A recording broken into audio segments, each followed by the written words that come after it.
శ్రీ హనుమాన్ జయంతి సందర్భంగా చిలకపేట లక్ష్మీ టాకీస్ సమీపంలోని ఆంజనేయ స్వామి గుడి వద్ద ఇల్లా రాజు గారి ఆధ్వర్యంలో మహా అన్నదాన కార్యక్రమం నిర్వహించారు. ఈ కార్యక్రమానికి సుమారు 2000 మందికి అన్నప్రసాదం పంపిణీ చేశారు. ఈ కార్యక్రమానికి విశాఖ దక్షిణ మాజీ ఎమ్మెల్యే వాసుపల్లి గణేష్ కుమార్, కళా హాస్పిటల్ అధినేత డాక్టర్ పివి రమణమూర్తి గారు, విశాఖ దక్షిణ ఎమ్మెల్యే వంశీకృష్ణ శ్రీనివాస్ ముఖ్య అతిథులుగా పాల్గొన్నారు. భక్తి శ్రద్ధల మధ్య కార్యక్రమం ఘనంగా జరిగింది.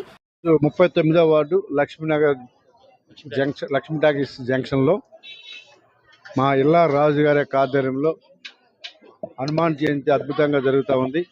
ప్రతి సంవత్సరం ఇదే టయానికి ఇక్కడ వేలాది మందికి అన్న సంతర్పణ జరుగుతూ ఉంది.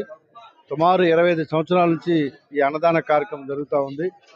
ఎంతో కష్ట నష్టాలకు వచ్చి ఎంత ఖర్చు అయినా పర్లేదని చెప్పేసి మా సోదరుడు ఈ కార్యక్రమం చేస్తూ ఉంటారు.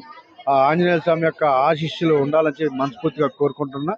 రానున్న రోజుల్లో ఈ గుడికి సంబంధించి ఇంకా డెవలప్ చేయాలని చెప్పేసి ఇప్పుడే కోరడం జరిగింది. ఈ గుడికి ఏం కావాలన్నా కూడా చేస్తారని చెప్పేసి హామీ ఇస్తూ ఉన్నాం. ఎందుకంటే ఇంతమంది ప్రజలు హిందువుల మనోభావాలు అన్నీ కూడా ఇక్కడే ఉంటాయి కాబట్టి వాళ్ళ మనోభావాలకు అనుగుణంగా ఎటువంటి ఇబ్బందులు లేకుండా తీర్చే బాధ్యత మాది కాబట్టి ఖచ్చితంగా ఆయన ఏమైతే అడిగారో చేసి పెడతామని తెలియజేస్తా ఉన్నాం. అలాగే ఇక్కడ పాల్గొన్నటువంటి కూటమి నాయకులు, ముఖ్యమైన నాయకులు అందరూ కూడా మనస్ఫూర్తిగా ధన్యవాదాలు.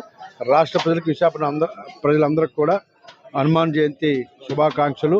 మనస్ఫూర్తిగా ప్రతి ఒక్కరికి కూడా హనుమాన్ యొక్క ఆశీస్సులు ఉండాలని మనస్ఫూర్తి కోరుకుంటున్నాం.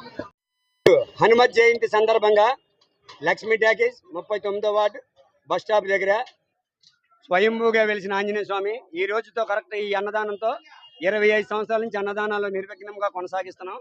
అలాగే మాకు ముఖ్యుడు మా అన్నయ్య వంశీకృష్ణ శ్రీనివాస్ గారిని కోరుకోవడం ఆలయ సందర్భంగా ఆయన నెరవేరుస్తున్న హామీ ఇచ్చారు కనుక భక్తులందరికీ ఆయన శుభాకాంక్షలు చెప్పవలసిందిగా కోరుతున్నాం.